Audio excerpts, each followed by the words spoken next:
Working on this card I had made for the class last Saturday, and what I did is I started out with a bunch of squares. I think these are sized at about 1.5 inches each square, and I've stamped from the Hero Arts Joyride set parts of the bicycles on each of these.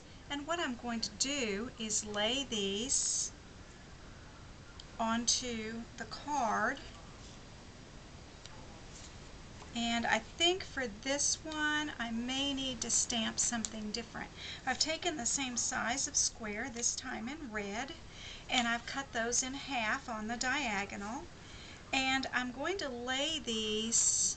I've stamped again partial images. I love how this stamp gives the idea of movement with those partial images, and I want the idea of movement in my card, so I've got these bits of red triangles in a geometric fashion sort of whirling like a quilt pattern around the card. And I had this one this way, but I want it oriented differently, so I'm going to stamp a different one up at the top right.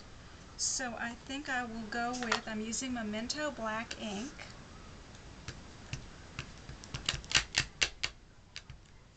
and I'm going to go ahead and stamp at the top right part of this bicycle.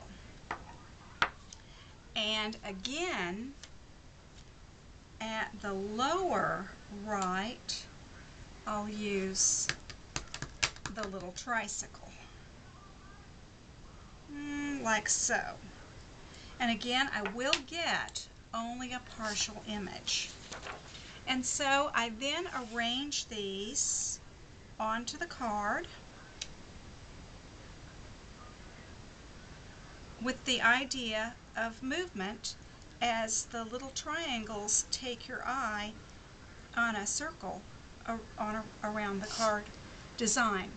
Now, the Let's Go for a Ride is presented as a single stamp lengthwise. Well, it wouldn't fit in my space, so I've just taken the stamp, cut it in half, Let's Go, and then For a Ride, and then position those on my clear block and stamp in the center.